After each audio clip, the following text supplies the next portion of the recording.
Alors, on n'arrête pas, on enchaîne. On est de nouveau en direct sur le Facebook Live de Fabrice Bonneau, toujours ici, salle de la Corbeille, place de la Bourse, à la Chambre de commerce. Et on a un invité de prestige, mais j'allais dire qui vient en voisin. Pierre-Oliver, bonjour. Bonjour Frédéric. Vous êtes le maire du 2e arrondissement, c'est donc votre arrondissement ici, cette Chambre de commerce? C'est ça, et c'est même un de nos bureaux de vote pour les élections. D'accord, donc vous êtes venu en voisin. Qu'est-ce qui vous a motivé? À la fois, évidemment, c'est dans votre arrondissement, mais au-delà, c'est peut-être ce que fait Fabrice Bonneau, et j'allais dire la démarche qui est la sienne pour le soutien aux étudiants. Je suppose que ça vous touche particulièrement. Bah écoutez, ça nous touche tout particulièrement, et c'est vrai qu'avec Fabrice, on a l'habitude de travailler ensemble pour Soupe en Seine, on bûche pour eux. Là, récemment, les kiosques solidaires. Et c'est vrai qu'à chaque fois que Fabrice vient me voir en me disant écoute, j'ai un nouveau projet, toujours tourné sur la solidarité, c'est vrai qu'on peut être que sensible à cela. Et pour nous, mairie d'arrondissement, c'est important d'avoir des acteurs comme Fabrice qui finalement nous permettent d'être au premier plan sur la solidarité, et d'autant que cette période est toute particulière, très compliquée. Ouais. Et donc, c'est avec un grand plaisir et beaucoup d'émotion que je suis là aujourd'hui. Oui, et puis c'est vrai qu'on en avait parlé, puisque j'avais eu le plaisir de vous accueillir dans une émission sur les médias politiques.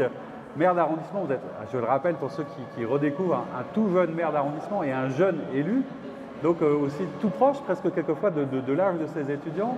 Mais vous êtes aussi soucieux que tous les acteurs, les partenaires économiques, on connaît l'importance de la presqu'île, vivent bien. Et c'est beau aussi d'avoir de l'énergie, d'avoir du bénévole. Vous n'avez pas toujours les moyens de faire, mais vous êtes toujours là en soutien de ceux qui font. C'est un peu ça votre travail. Exactement. Bah, moi j'étais étudiant il y a encore 6 ans, donc oui, c'était il y a quelques temps.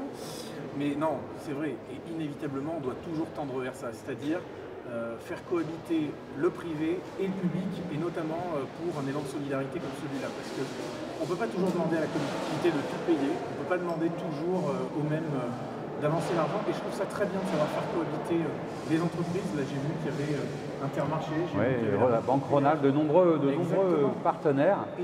Et je les remercie encore, parce que c'est aussi grâce à ces entreprises qui ont une vraie fibre sociale qu'on réussit à faire des événements de cette envergure. Je rappellerai quand même plus de 1500 paniers aujourd'hui, donc c'est pas des moindres. Et encore une fois, nous, mairie d'arrondissement, avec nos petits moyens, on est content de faire cohabiter un petit peu tout cet écosystème. Et de faire en sorte que tout le monde cohabite et aille dans le même sens. Merci beaucoup. Je sais que votre agenda est très chargé, mais on tenait à vous avoir sur le plateau. Frédéric. Merci d'être venu, monsieur le maire. Et puis pour ce qui nous concerne, je vous dis à très vite pour un nouvel invité. À tout de suite sur la page Facebook de Fabrice Bonneau. Au revoir. Au revoir.